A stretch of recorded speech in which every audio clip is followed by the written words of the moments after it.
The Chargers are making more moves, and this move, it may not be a big move, but this is a very important move because the Chargers needed a lot of defensive line depth, and with this move, they are finally getting some of that. They just signed Poona Ford, who is from Buffalo. He played with the Bills this past season, but he was drafted and played with the Seattle Seahawks. He was an undrafted free agent, but he came out of the draft going to the Seahawks in 2018. He was with the Seahawks for a while. He started out his career playing really well in 2018 on some limited snaps. He only played 265 snaps that year, but he was a very, very good run defender. Actually posted an elite grade by PFF, 90.0 and 88.2 PFF grade in 2018. But then as those years went on in Seattle, they actually changed from a 4-3 scheme to a 3-4. And he didn't really fit that defensive front as well.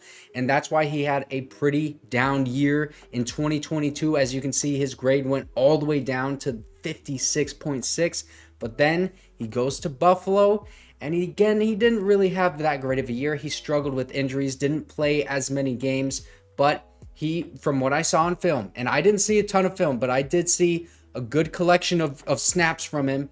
He's got some really good active hands. He's got a high motor, and he can give you some good reps in pass rush. He's a 28-year-old defensive tackle, 5'11", 310 pounds. So this is your 3-tech guy. I mean, maybe you can push him out to the 5-tech. I think I saw him line up against a tackle at times, but that was when he was with Seattle. Obviously, with that 3-4 scheme, not as good of a front for him. 4-3 is definitely where he's better suited in that 3-tech spot as an interior defensive lineman. He can give you pass rush, like I said, but where we're going to want to see Poona Ford be on the field is in that run game, because we are going to need a lot of run defense, especially along this interior defensive line. I was just getting ready to make a video talking about how we need defensive line depth. Eric Armstead just got signed by some team. I forgot who it was. I'll put the tweet up right here. Eric Armstead got signed for some pretty big money, but we got money now, so it's not like we don't have the money to spend because of those restructures of Khalil Mack and Joey Bosa and the cut of Mike Williams. We're going to have a little bit more money here, so we can actually talk about signing some of these free agents that are expected to get like $6-7 million a year. So this stuff isn't out of the question. I think still we need to add depth along that defensive line, and some guys that I was looking to add before the signing of Poona Ford, I still think these could happen.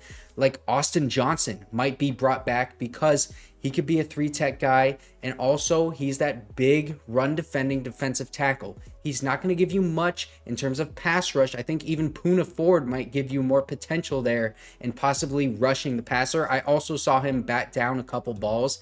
That was good for him. He's a ball batter. He had 9 total pressures this past season and 1 sack, and he didn't really have a ton of pass rushing snaps. Let me just see how many in total he had. So he had 9 pressures on 86 pass rushing attempts as an interior defensive lineman. That's not bad at all. This is actually a pretty good potential signing because he's probably coming in on a 1-year prove-it deal. I'm going to bet on myself to stay healthy this season. He showed a lot of potential in what he could do when he was with Seattle. Obviously, the scheme change didn't help him. Then he went to Buffalo, had an injury. That didn't help him. And now he's coming to the Chargers. Ben Herbert and Jim Harbaugh, hopefully they're going to get him right. And it's not like Poona Ford can't rush the passer. He absolutely can give you some potential pressure from that interior spot. He's got 11 sacks in his career, but he also has shown the ability to defend the run. He can do both. And when you look at the rest of this front seven and really this defense, we still need to get some more depth signings. Like Devin White, the linebacker, just signed for, I think, $7.5 million to the Eagles. That is an insane freaking deal. And you look at the other linebackers that are still in free agency. What if Isaiah Simmons goes for something like that? What if he goes for like $6 million because Devin White is going only for $7.5 million? I mean, I would totally send a flyer on Isaiah Simmons, but I wouldn't spend big time on him, that's for sure. Cody Barton is a guy that is more of a low money linebacker signing. Denzel Perryman, even a reunion with Denzel Perryman, I don't know. I know a lot of Chargers fans did not like him when he was on the team, but look, he has some pretty good stats graded by PFF. He was actually a pretty good run defender this past season. Coverage, oh my gosh, it was bad last year. As graded by PFF, he had a 38.4 coverage grade. That is like Kenneth Murray bad. So maybe skip out on that one. He would be low money though. We're just looking for depth right now. Another guy that you could consider is Kwon Alexander. He is actually like the opposite of Denzel Perryman. He's not going to give you much in run defense. He can't get off of blocks, but that coverage grade, it's much better. So if you want a coverage linebacker, you could look at Kwon Alexander, even Jerome Baker. I don't think he's been signed yet either. If you look at a coverage linebacker, Jerome Baker fits that bill like perfectly.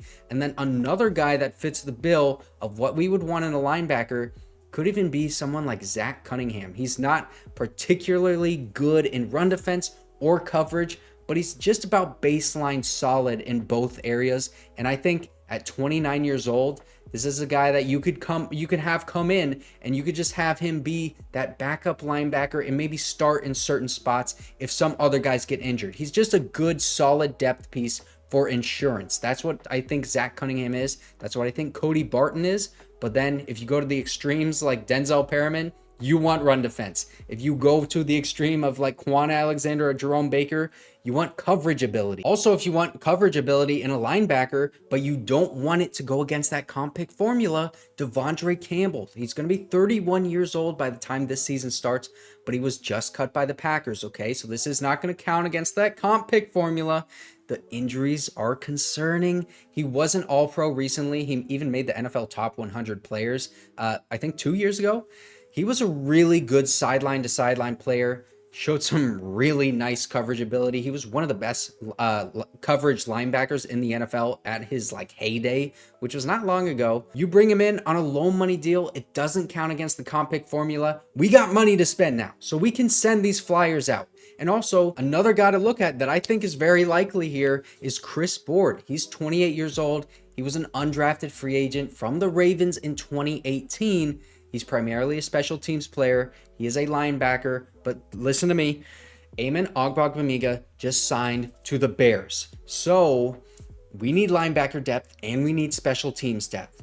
Amen was one of our best special teams player, one of the top 3 guys. Chris Board, he went to the Patriots because Bill Belichick loved his special teams so much that in the offseason when he was a free agent, he said, I need that guy. So Chris Board, he would certainly fill that gap of the special teams player that you need while also giving you that linebacker depth. Plus, doesn't count against the comp pick formula because he was released, and also he has that connection with the Ravens and Joe Hortiz. Another guy that we could sign to increase that depth in the front 7 is Tyus Bowser. Now this guy, 28 years old, he was a 2nd round pick by the Ravens in 2017. There's that Joe Hortiz connection, and he was actually cut by the Ravens recently. So doesn't count against that comp pick formula. Like we've been saying, that's important.